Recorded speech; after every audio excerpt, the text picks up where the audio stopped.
Hello बच्चों, कैसे हो आप लोग। आई होप आप ठीक ही होंगे और मस्त आपकी जो है ना पढ़ाई चल रही होगी। तो कैप्सूल सीरीज आप सबको कैसी लग रही है ना। कैसी लग रही है आप जरूर हमें बताया करें। जैसे ही वीडियो खत्म होती है कैप्सूल सीरीज में किसी भी सब्जेक्ट की, चाहे वो फिजिक्स की हो, चाहे वो केमिस्ट्री की हो, चाहे वो इंग्लिश की हो, है ना। तो हमारे जो और टीचर हैं वो कैसा पढ़ा रहे हैं, आपको कैसा लग रहा है पढ़ने में, ये जरूर हमें इसका फीडबैक आप लोग दिया करो, ठीक है। अगर आप फीडबैक नहीं दोगे हमें तो हमें कैसे पता चलेगा कि भाई हमारी जो सीरीज है, हम आपकी तैयारी को बेहतर बनाने के लिए जो सीरीज लेके आए हैं उस सीरीज में कैसा क्या चल रहा है, हमें कैसे पता चलेगा। तो आप लोग फीडबैक जरूर दिया करो।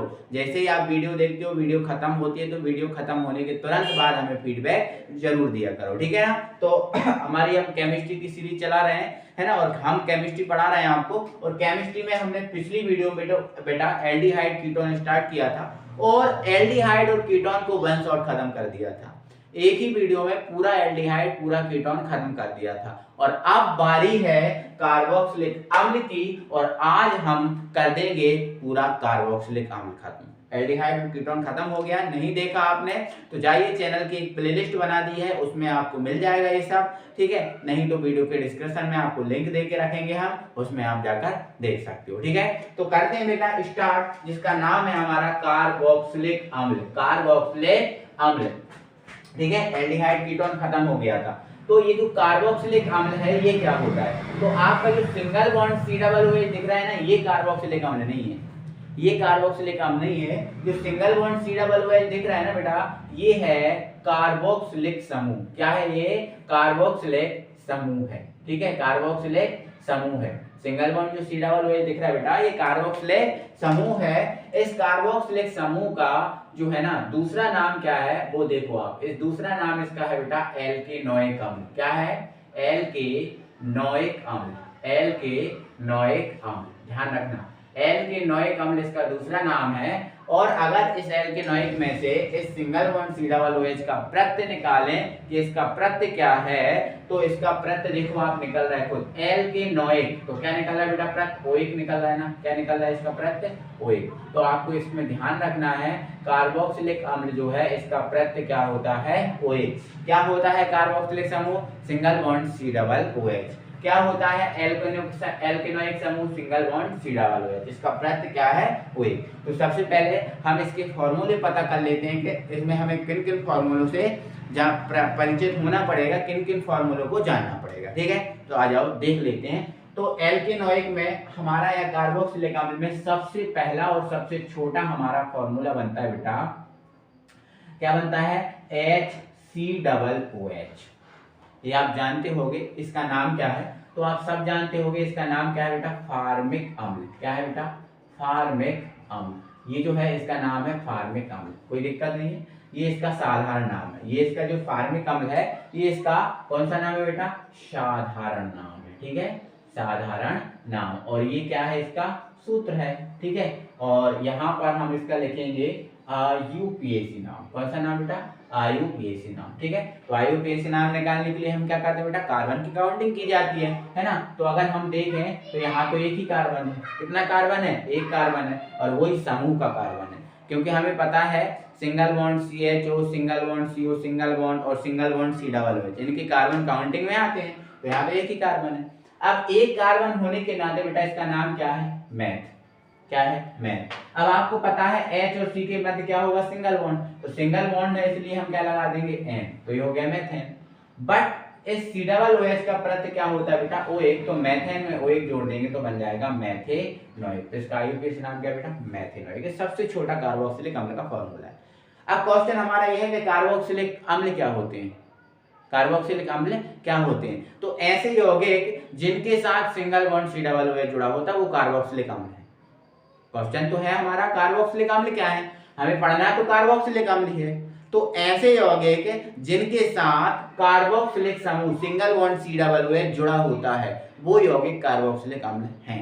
तो हम आपसे बोलेंगे कि बताओ ये कार्बोक्सिलिक अम्ल है, तो आप बिल्कुल बोलोगे हाँ सर ये कार्बोक्सिलिक अम्ल है, और है तो है, ठीक है। सबसे छोटा कार्बोक्सिलिक अम्ल क्योंकि इसके साथ सी डबल ओ जुड़ा है। अब इससे बड़ा थोड़ा कार्बोक्सिलिक अम्ल क्या आता है? CH3 single bond C double OH, जिसको हम क्या बेटा बोलते हैं? एसिटिक अम्ल। क्या बोलते हैं? एसिटिक अम्ल। तो ये भी कार्बोक्सिलिक अम्ल है जिसका नाम है एसिटिक अम्ल। बट इसका आईयूपीएसी नाम की अगर बात करें तो क्या आएगा, तो कितने कार्बन बेटा इसमें 2 हैं, तो 2 के लिए हम क्या बोल देते हैं, एन बोलते हैं। सिंगल बॉन्ड लगा है तो N, but C double O H को एक बोलते हैं ना, तो एथेन में ओ एक जुड़ जाएगा एथेनॉइड। तो हमें एल्डिहाइड के ये जो एल्किल वाले 2 ही फॉर्मूले याद रखना है। तीसरा फॉर्मूला क्या याद रखना है बेटा, तो तीसरा फॉर्मूला हमें याद रखना है सी डबल ओ एच और सी डबल ओ एच। अगर 2 सी डबल ओ एच आपस में जुड़े हैं तो इसका नाम क्या होगा।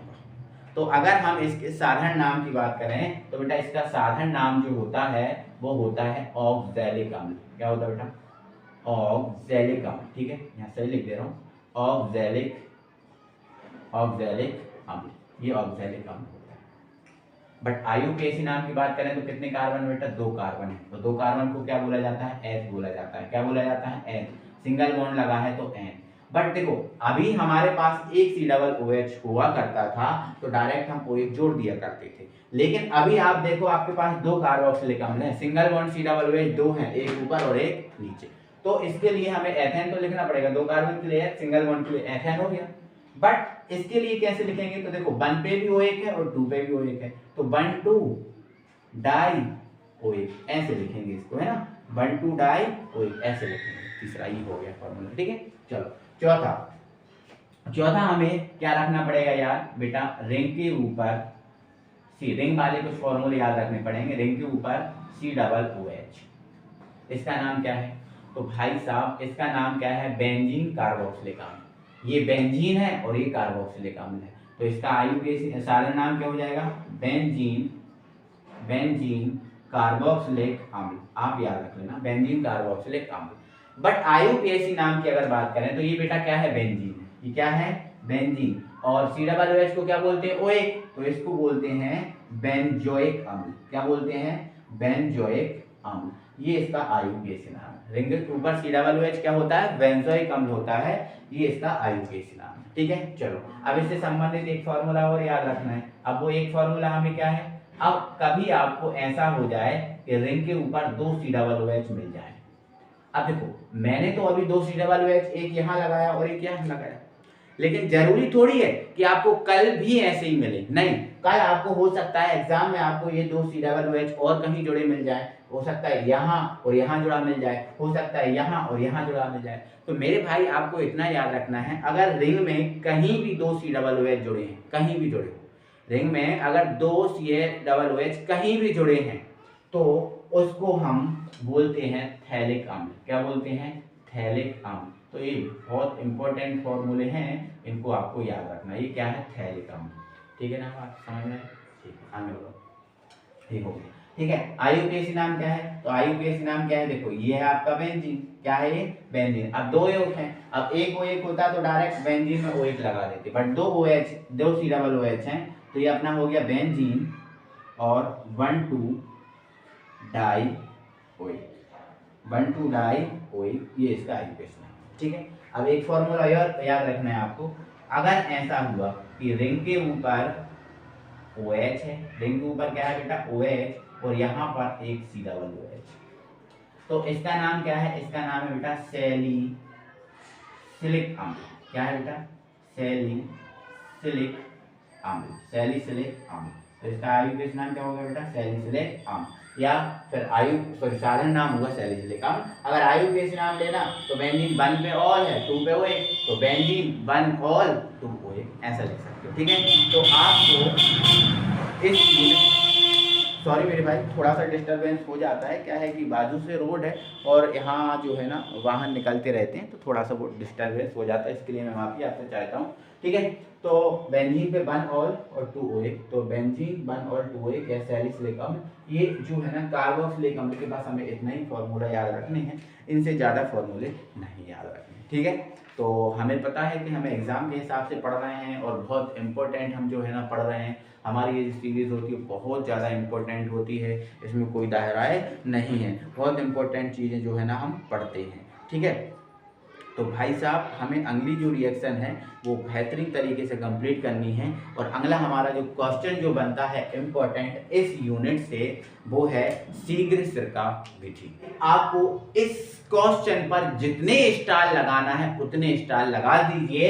मैं तो सिर्फ यही लिखूंगा VVIMP, वेरी वेरी IMP जो क्वेश्चन है वो ये है। क्वेश्चन एग्जाम में कैसा आता है भाई? क्वेश्चन एग्जाम में आता है शीघ्र सिरका विधि से एसिटिक अम्ल कैसे बनाया जाता है। जो शीघ्र सिरका विधि होती है ना बेटा, कौन सी विधि होती है? शीघ्र सिरका विधि होती है। इससे एसिटिक अम्ल कैसे बनाया जाता है समझाइए। इसमें इसका सिद्धांत भी पूछा जाता है, इसमें इसका चित्र भी पूछा जाता है, इसमें इस चित्र की क्रिया विधि भी पूछी जाती है और इसमें सावधानियां भी पूछी जाती हैं। और इसके साथ एक क्वेश्चन और पूछा जाता है कि एसिटिक अम्ल की क्लोरीन से क्रिया बताइए। तो सारे के सारे जो पॉइंट है मैं इस वीडियो में आपको, इस लेक्चर में आपको बताऊंगा और एग्जाम के हिसाब से मोस्ट IMP क्वेश्चन है, आप इसको जरूर तैयार कर लेना, ठीक है ना। तो देखो मेरे भाई, अगर हमें शीघ्र सिरका विधि से एसिटिक अम्ल बनाना है तो ये आप घर पे बना सकते हो, ये आप घर पे बना सकते हो, कोई प्रॉब्लम कोई परेशानी नहीं रहेगी आपको। कैसे करना है, क्या करना है, आओ जरा एक बार बहुत अच्छे तरीके से बता देते हैं। तो देखो मेरे भाई, आपको इसमें चाहिए एक बाल्टी नुमा पात्र। घर में आपकी बाल्टी होगी, और वो बाल्टी नहीं जो आजकल एकदम फ्लैट बाल्टी आ रही, वो बाल्टी नहीं, आपको उस टाइप की बाल्टी चाहिए कि ऊपर थोड़ी सी चौड़ी हो और नीचे थोड़ी सी सकरी हो। तो इसमें एक बाल्टी नुमा पात्र होता है, बाल्टी जैसा पात्र होता है, ठीक है। इस बाल्टी नुमा पात्र होता है, इस बाल्टी नुमा पात्र में आपको करना क्या है मेरे भाई, मच्छर जाली आती होगी, मच्छर जाली आपने सुनी है। तो ये जो मच्छर जाली आती है मेरे भाई, उस मच्छर जाली को आपको क्या करना है, इस बाल्टी नुमा पात्र का जो निचला भाग है इसमें लगा देना, अच्छे से फिट कर देना। जो जाली होती है मच्छर जाली, उसको निचले भाग पर, यहाँ पर जो मैंने आपको बताई है, ये यहाँ पर बहुत अच्छे से इसको क्या कर देना, फिट कर देना। अब यहाँ फिट कर दोगे ताकि यहाँ इसके अंदर जो भी भरोगे वो नीचे ना आए, यहाँ ना आए, ऐसे आप इसको फिट कर दोगे, ठीक है ना। इसके अलावा अब आप क्या करोगे, इसके ऊपर मच्छर जाली लगा दी ना, इसके ऊपर क्या करोगे आप लकड़ी का बुरादा, लकड़ी छिलती है, लकड़ी से एक बुरादा निकलता है, पतला सा बिल्कुल चूर्ण के रूप में निकलता है। तो आपको क्या करना है, यहाँ पर लकड़ी के बुरादे को भरना है। और लकड़ी को बुरादे को कैसे भरना है, तो लकड़ी के बुरादे को मेरे भाई क्या करना है, जो पहले से पुराना आपके पास एसिटिक अम्ल रखा है पहले से बना हुआ, या फिर हम सिंपल बता दे रहे हैं, अचार का जो मसाला होता है, अचार का मसाला भी तो एसिटिक अम्ल होता है। तो अचार के मसाले को उस लकड़ी के बुरादे में अच्छे से मिक्स करना है और भर देना। मैं घरेलू मेथड आपको बता रहा हूँ, ठीक है, भर देना है यहाँ पर। और इस वाले एरिया में, इस बाल्टी नुमा पात्र में छोटे छोटे क्या कर देना, छेद कर देना। अब छेद इसलिए करोगे ताकि इसके अंदर वायु आ सके, अब इसको 2 या 3 दिन के लिए ऐसे ही खुला छोड़ देना। तो जब 2 या 3 दिन के लिए ऐसे ही खुला छोड़ दोगे मेरे भाई, तो ये जो लकड़ी का बुरादा है, इस लकड़ी के बुरादे में माइकोडर्मा एसिटी जीवाणु बन जाएगा। क्या बन जाएगा, माइकोडर्मा एसिटी जीवाणु, माइकोडर्मा एसिटी नामक क्या बन जाएगा बेटा, जीवाणु बन जाएगा। अब ये कैसा दिखता है सर, कैसा होता है, तो आपने हलवा खाया, सूजी का हलवा खाया आपने अक्सर देखा होगा, सूजी के हलवा जब हम सूजी लेके आते हैं मार्केट में, तो उस सूजी में छोटी छोटी इल्लियां होती हैं, और जो छोटी छोटी इल्लियां होती हैं वो सफेद कलर की, उन्हें ही हम बोलते हैं माइकोडर्मा एसिटी नामक जीवाणु। समझ में आपको है ना। माइकोडर्मा एसिटी नामक जीवाणु क्या होता है, जो छोटी छोटी जो सूजी में सफेद कलर की इल्लियां होती हैं, व्हाइट कलर की, उन जो छोटी छोटी इल्लियां होती हैं उनको ही हम बोलते हैं माइकोडर्मा एसिटी नामक जीवाणु। अगर आपको बनाना है तो आप क्या करना, एक टिफिन लेना, टिफिन में क्या करना, कोई मीठा पदार्थ रख देना, मीठा पदार्थ रख देना, और मीठे पदार्थ में नमी ना रहे और उसको ढक्कन लगा के रख देना। आप 3 दिन रखा रहने देना, 3 दिन में आपको उसमें माइकोडर्मा एसिटी नामक जीवाणु बन जाएगा, सफेद कलर की इल्लियों से वो डिब्बा भर जाएगा। आप बना सकते हो घर पर भी, ठीक है।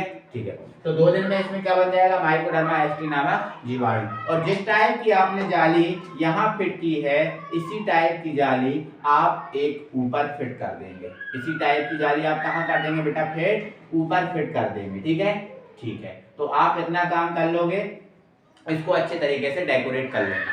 मैंने इसका डायग्राम थोड़ा सा अच्छा सा बना दिया, मैंने इन सभी जो है ना खाने इनको डार्क कर दिया, ठीक है। मैंने यहाँ पर देखो एक टोंटी लगा दी, यहाँ टोंटी इसलिए लगा दी, मैं अभी आपको बता रहा हूँ, ये अपना काम हो गया था। मैंने इसमें है ना पुराने सिरके से भीगी लकड़ी की छीलन भर दी थी, छोटे छोटे छिद्र कर दिए थे, ठीक है। यहाँ पर फिर से मैंने एक जाली लगा दी थी, मैं घरेलू बता रहा हूँ घर में कैसे बना सकते हो। फिर इसके बाद अपन को क्या करना बेटा, ऊपर से 10% सांद्रता वाला अल्कोहल, मतलब जो आप अल्कोहल डालो उसमें कम से कम 10% अल्कोहल होना चाहिए, ठीक है। तो 10% सांद्रता वाला एथिल अल्कोहल क्या करोगे, एथिल अल्कोहल धीरे धीरे करके गिराओगे। जब धीरे धीरे एथिल अल्कोहल गिरेगा और इनके संपर्क में आएगा, इनके संपर्क में आएगा, ठीक है। तो इनके संपर्क में आएगा तो यहाँ से इसको क्या मिलेगी, देखो वायु बाहर से आ रही है और माइकोडर्मा एसिटी नामक जीवाणु इसके अंदर बन गया है ना। तो वायु और माइकोडर्मा एसिटी के नामक जो जीवाणु है उसके संपर्क में जब एथिल अल्कोहल आएगा तो ये एथिल अल्कोहल है वो एसिटिक अम्ल में बदल जाएगा, CH3COOH। तो यहाँ जो आपको दिख रहा है यहाँ एसिटिक अम्ल एकत्रित हो जाएगा, इसको हम टोंटीदार नली की सहायता से कभी भी निकाल सकते हैं जब आवश्यकता हो। तो ऐसे हम करते हैं, ठीक है। एक बार हम फिर आपको पूरा बता रहे हैं, ठीक है। इसमें क्या होता है बेटा, एक बाल्टी नुमा पात्र होता है, एक बाल्टी के आकार का क्या होता है, पात्र होता है, जिसके निचले भाग में हम क्या कर देते हैं, छोटे छोटे छेद कर देते हैं। छोटे छोटे बेटा क्या कर देते हैं, छेद कर देते हैं। और छोटे छोटे छेद करके हम क्या करते हैं, इसमें ऊपर से 10% एथिल अल्कोहल का क्या गिराते हैं, विलयन गिराते हैं। जिससे क्या होता है, ये एथिल अल्कोहल वायु और माइकोडर्मा एसिटी नामक जीवाणु के संपर्क में आता है और ये एसिटिक अम्ल में कन्वर्ट हो जाता है। बहुत ईजी मेथड है।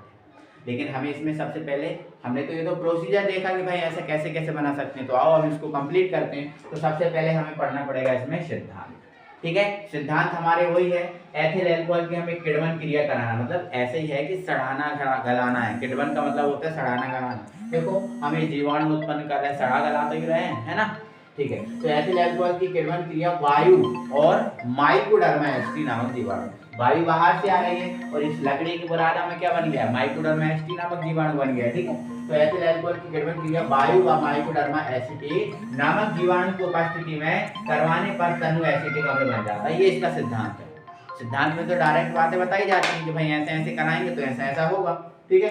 तो एथिल अल्कोहल की किण्वन क्रिया कराना है, वायु और माइकोडर्मा एसिटी नामक जीवाणु की उपस्थिति में कराना है, तो आपका जो है ना अल्कोहल एसिटिक अम्ल में बदल जाएगा और एसिटिक अम्ल हमारा बन जाएगा, ठीक है। तो अब इसको हम सिद्धांत जो है इसकी थ्योरी रिएक्शन बना लेते हैं। तो एथिल अल्कोहल लेना है, CH3 CH2 single bond OH, यही तो है अपना एथिल अल्कोहल, बोलो है, ठीक है। तो ये एथिल अल्कोहल ले लिया, एथिल अल्कोहल, ठीक है। इसको हमें क्या रखना है, वायु और माइकोडर्मा एसिटी। तो वायु से आप क्रिया करा लेना, माइकोडर्मा एसिटी नामक जीवाणु केवल उपस्थिति का काम करेगा। तो यहाँ पर इसके एरो के ऊपर लिख देना माइकोडर्मा एसिटी, माइकोडर्मा एसिटी जीवाणु, माइकोडर्मा एसिटी जीवाणु, ठीक है ना। तो यहाँ पर होना क्या है, ये आपको दिख रहा है H2 और ये O, है ना, H2 और ये O दिख रहा है, तो ये तो बन जाएगा H2O, क्या बन जाएगा H2O। और अब बचा हमारे पास क्या है यार, CH3, ये क्या बचा C, O कितने हैं 2, तो ये आपका C ये वाला और ये 2 O और ये रहा H, तो ये हमारा बन गया बेटा एसिटिक अम्ल। क्या बन गया, एसिटिक अम्ल। तो ऐसे करके हम क्या बना लेते हैं, एसिटिक अम्ल बना लेते हैं आसानी से, ठीक है। तो ये हमारा सिद्धांत हो गया, ये हमने इसका आपको बता दिया डायग्राम, ये आपको डायग्राम तैयार करना है। अब बची बात थ्योरी की, तो थ्योरी हम बोल रहे हैं, यहाँ पर स्क्रीन पर आपको दिख रही होगी, आप लिख लो, ठीक है। इस विधि में एक बाल्टीनुमा पात्र होता है जिसके निचले भाग में कई छिद्र होते हैं। इस पात्र में हम क्या करते हैं, पुराने सिरके से भीगी हुई लकड़ी की क्या भर देते हैं, छीलन भर देते हैं, ठीक है। और ऊपर से 10% एथिल अल्कोहल का जो है ना विलयन गिराते हैं। लेकिन ध्यान रखना, इस एथिल अल्कोहल में थोड़ा बहुत अमोनियम सल्फेट या अमोनियम फास्फेट मिला होना चाहिए, ध्यान रखना चाहिए। क्यों ऐसा क्यों होना चाहिए, एथिल अमोनियम सल्फेट या एथिल अल्कोहल क्यों मिलाना चाहिए, क्योंकि यहाँ पर जो है ना अच्छी क्वालिटी का बनेगा, मतलब क्वालिटी को इम्प्रूव करने के लिए बस अमोनियम सल्फेट मिलाते हैं, ठीक है ना। धीरे गिराते हैं तो तनु एसिटिक अम्ल बनता है जो नीचे एकत्रित हो जाता है, यहाँ पर एकत्रित हो जाता है, ठीक है। तो ये आपको याद रखना है, ठीक है ना। कोई दिक्कत है, कोई नई परेशानी, ठीक है। तो ये सिद्धांत हो गया, डायग्राम हो गया, ये थ्योरी हो गई, ठीक है। अब हमें रखनी है कुछ सावधानियां, हमें क्या रखनी है, कुछ सावधानियां रखनी है।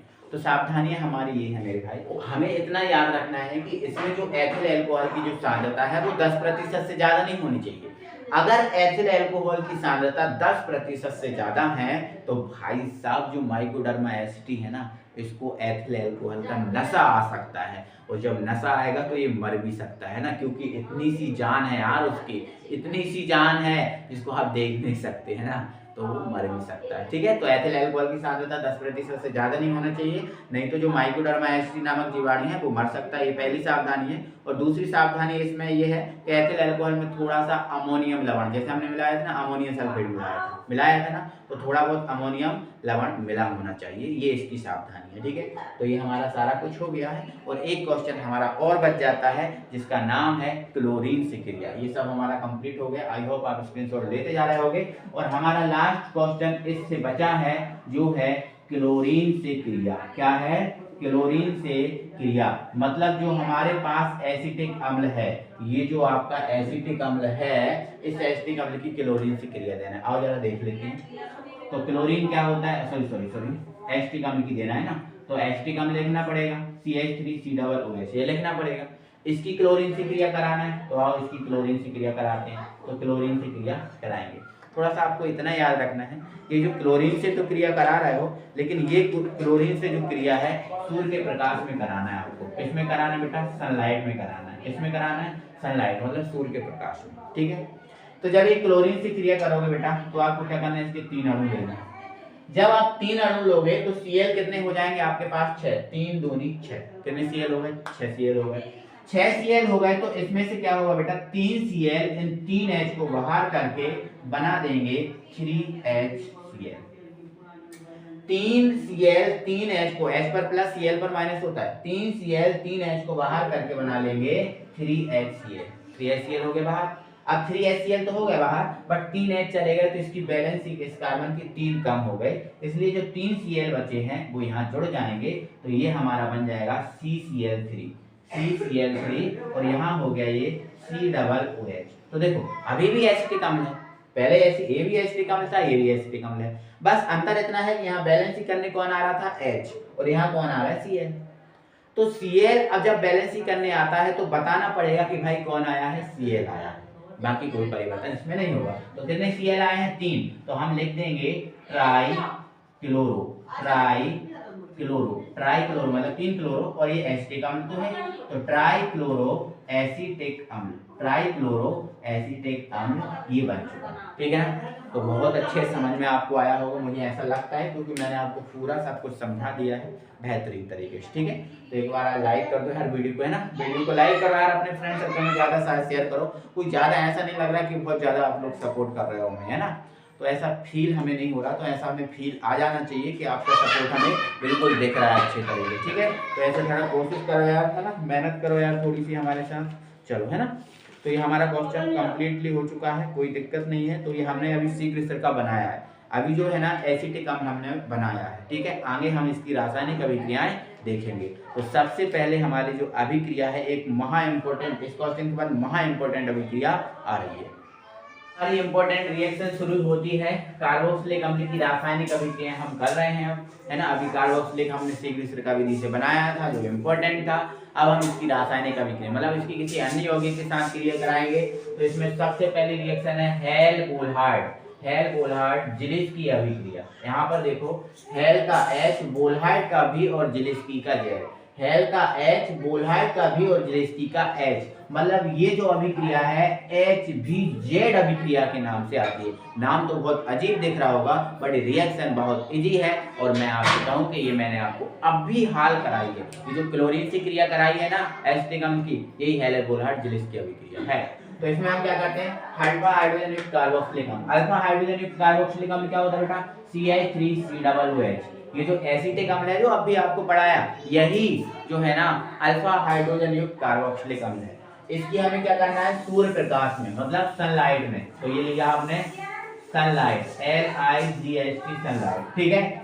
सनलाइट सूर्य प्रकाश में उच्च ताप पर लाल फास्फोरस, क्या बेटा, लाल फास्फोरस, लाल फास्फोरस, लाल फास्फोरस, लाल फास्फोरस या फिर आयोडीन। लाल फास्फोरस नहीं ले सकते हो तो आप आयोडीन ले सकते हो। उत्प्रेरक की उपस्थिति में आप अभिक्रिया कराओगे तो ट्राइक्लोरोएसिटिक अम्ल प्राप्त होगा, है ना। अल्फा आयोडीन कारक समूह की सूर्य के प्रकाश उच्च दाब लाल फास्फोरस आयोडीन की उपस्थिति में, यहाँ थोड़ा सा मिस हो गया है, मैं क्लोरीन से, यहाँ लिख लेना बेटा, क्लोरीन से, क्लोरीन से अभिक्रिया करवाने पर ट्राइक्लोरोएसिटिक अम्ल प्राप्त होता है। थोड़ा मिसिंग है ना, सुधार देना। तो ये क्लोरीन से हम क्रिया कराएंगे, ये हमने अभी आपको बताई थी। इसके 3 अणु लेना है, अभी आपको सीखा।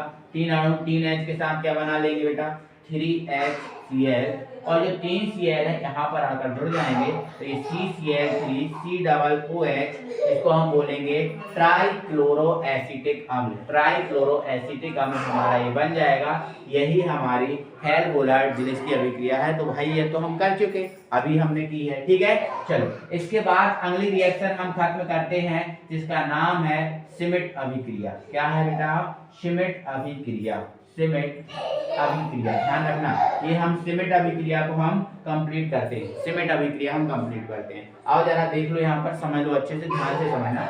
श्मिट अभिक्रिया में हम क्या करते हैं, जो एसिटिक अम्ल होता है CH3COOH, इसकी हाइड्रोजोइक अम्ल N3H। देखो अब ध्यान रखना, मैंने NH3 नहीं बोला, NH3 तो अमोनिया होता है, लेकिन मैंने अभी बोला N3H, जिसको हम बोलते हैं हाइड्रोजोइक अम्ल।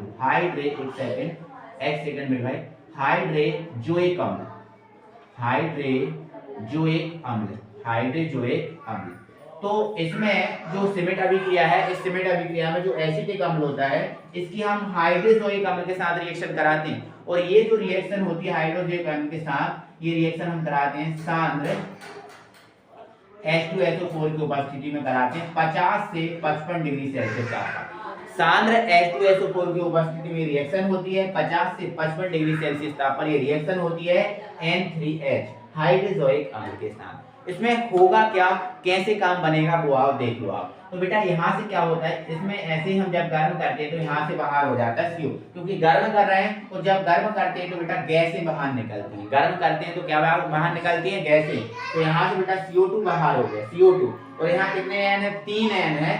3 N में से 2 N N2 गैस बना के, नाइट्रोजन गैस बना के बाहर हो जाएंगे। अब जो बचा उसको सेम लिख दो। देखो बेटा यहाँ क्या बचा, CH3। क्या बचा बेटा, CH3। यहाँ कितना N बचा, एक N बचा। एक H ये है, एक H ये है। तो ये N इन दोनों H के साथ मिलकर NH2 बनाएगा। ये 2 N तो चले गए, एक N बचा और यहाँ 2 H मिल गए। तो एक N इन दोनों H के साथ मिलकर क्या बनाएगा, NH2। और जो आपका ये होगा मैथिल और ये एमीन, तो इसका नाम हो जाएगा मैथिल एमीन, मैथिल एमीन। तो ये है हमारी श्मिट अभिक्रिया। ध्यान रखना, कॉल्वे श्मिट हमने जो आगे पढ़ी थी वो कॉल्वे श्मिट एक अलग अभिक्रिया है, और ये है अपनी श्मिट अभिक्रिया, और ये एक अलग अभिक्रिया है। तो आपको बातें समझ में आई। आज हमने ये जो अभी तक जितना भी हमने ये पढ़ा है, ये महा IMP मोस्ट IMP चीजें पढ़ी हैं। ध्यान रखना इस बात को, ये मोस्ट IMP चीजें हमने पढ़ी हैं। और इन मोस्ट IMP चीजों को आप कर लेते हो ना, तो आपको यहाँ से इस यूनिट में मुझे नहीं लगता कि अब आपको दिक्कत जाएगी। चलो एक चीज और मैं कराता हूँ आपको, ठीक है। कार्बोक्सिलिक अम्ल का विहाइड्रोजनीकरण, एक चीज और इम्पोर्टेंट है यहाँ पर, हम आपको कराते हैं कार्बोक्सिलिक अम्ल का निर्जलीकरण। ये रासायनिक अभिक्रिया में ही आता है, ठीक है। तो इसको हम हटाते हैं और हटा के आपको करा रहे हैं कंप्लीट, ठीक है। तो यहाँ पर मैं लिखूंगा, उस चीज को समझना। ये मोस्ट इंपॉर्टेंट चीज बता रहा हूँ, जो भी आपके एग्जाम में आ रही है वही चीजें बता रहा हूँ आपको, ठीक है। तो यहाँ देखो आप, ठीक है, हेड रिएक्शन मान लो आप इसको, ठीक है। तो वो हमारी क्या है, कार्बोक्सिलिक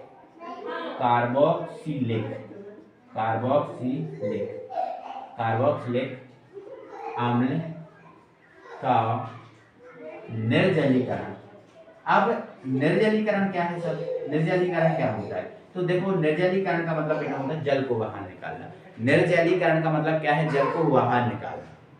जब निर्जलीकरण होता है तो जल बाहर निकलता है। जल अपघटन का मतलब जल से क्रिया होता है, लेकिन निर्जलीकरण मतलब निर्जल करना। इसको निर्जल करना मतलब जल बाहर निकलेगा जब तो निर्जल होगा ना, ठीक है, तो जल को बाहर निकालना होता है, ठीक है। देखो यहाँ पे समझते हैं, ठीक। देखो आप ध्यान से करना।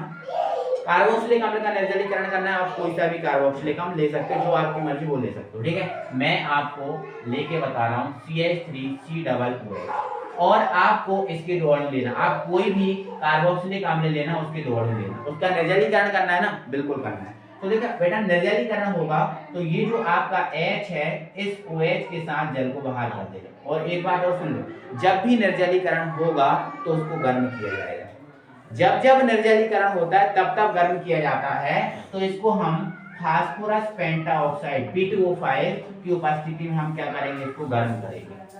जब हम इसको P2O5 की उपस्थिति में गर्म करेंगे तो यहाँ जल हो जाएगा बाहर। जल तो गया बाहर। अब देखो क्या बचा, CH3CO इस O को काउंट मत करो, CH3CO तो CH3CO के यहाँ कितने अणु मिले हैं आपको? दो।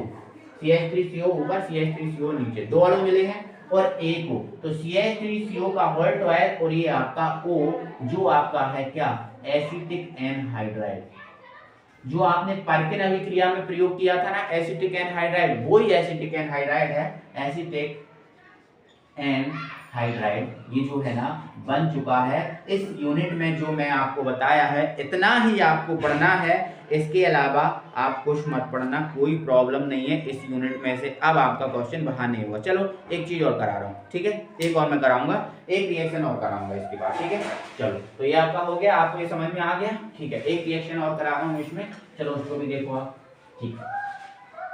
तो वो अगली रिएक्शन है हमारी अमोनिया से क्रिया, फोर्थ है ये हमारी, ठीक है। अमोनिया से क्रिया, अमोनिया से क्रिया, ठीक है।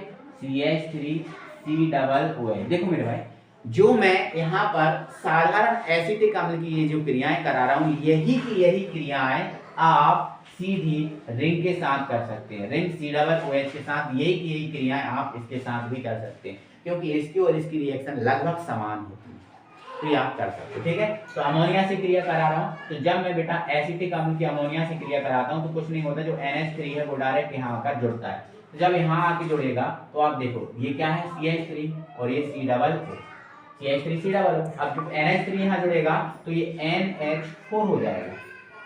ये क्या हो जाएगा? NH4। तो ये क्या है? अमोनियम। ये क्या है? एसीटेट। तो ये बन गया अपना क्या? Ammonium acetate. क्या बन गया? Ammonium acetate. ये अमोनियम और ये एसीटेट बन गया, कोई दिक्कत नहीं, परेशानी नहीं।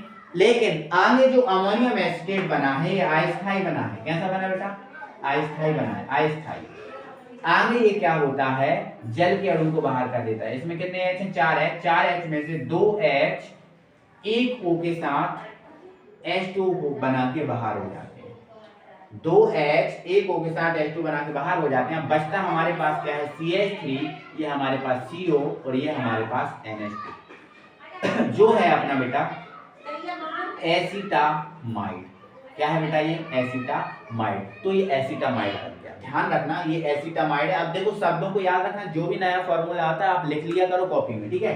तो ये एसिटामाइड बन गया, ठीक है। तो जब इसकी इससे क्रिया कराते हैं तो अमोनियम एसिटेट बनता है, जो शीघ्र ही क्या होता है? जल के अणु को बाहर कर देता है और एसिटामाइड बना देता है। जैसी रिएक्शन मैंने इसके साथ की वो आप रिंग के साथ करा सकते हो, कोई परेशानी नहीं, बहुत आसानी से। देखो मैं आपको करा के बता देता हूँ। ये मैंने ली रिंग COOH।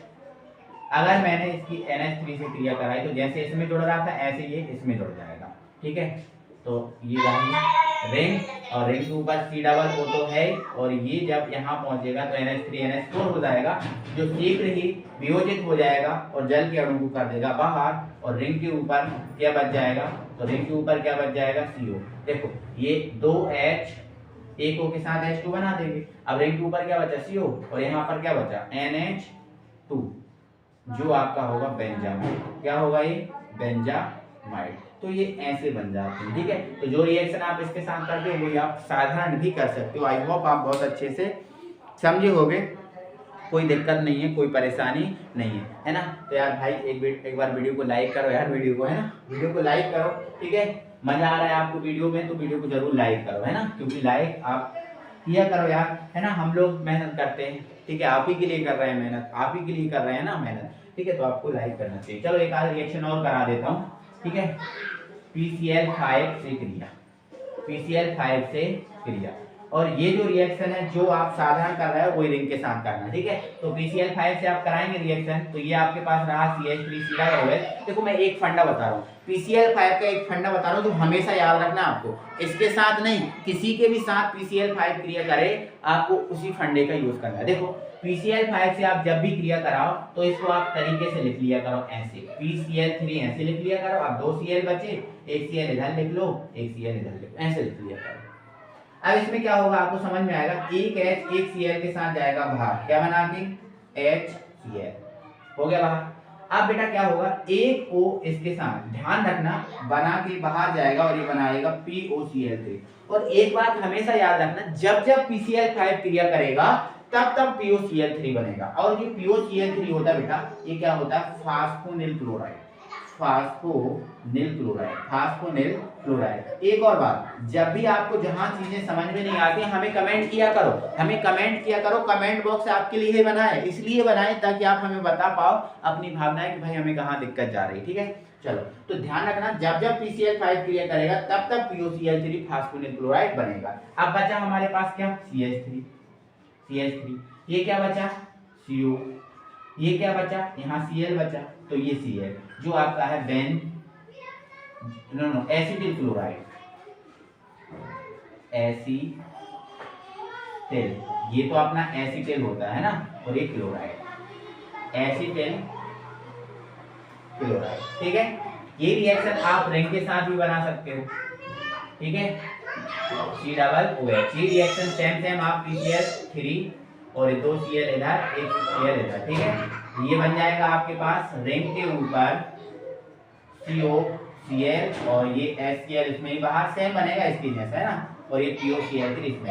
ये जो इसका नाम है बेंजोइल क्लोराइड, क्या है बेटा, benzoyl chloride, benzoyl chloride, benzoyl chloride. तो ऐसे आप कर सकते हो, ठीक है। तो ऐसे जो है ना इंपॉर्टेंट जो अभी क्रियाएं थी हमने कराए, इसके बाद हमने कुछ ये आपको ये प्रैक्टिस रिएक्शन थी, तो ये प्रैक्टिस रिएक्शन कराई। तो आपको कैसा लगा सेशन, कैसा लगा वीडियो, मजा आया, अच्छा लगा। और इसी के साथ हमारा कार्बोक्सिलिक अम्ल खत्म और ये यूनिट भी खत्म। ये जो एल्डिहाइड, कीटोन और कार्बोक्सिलिक अम्ल है इसको हमने 2 पार्ट में खत्म किया है, 2 पार्ट में हमने खत्म किया है, आपको समझा के पूरा 100%, ठीक है। तो आपको कैसा लगा वीडियो मेरे भाई, जल्दी से कमेंट बॉक्स में बताएं। और हमारी ये सीरीज आपको कैसी लग रही है जरूर बताया करो, ताकि हमें मेरे पता चल सके कि आप कैसा पढ़ रहे हो, कैसा आपको लग रहा है। मिलते हैं अगली वीडियो में, तब तक के लिए थैंक यू वेरी मच।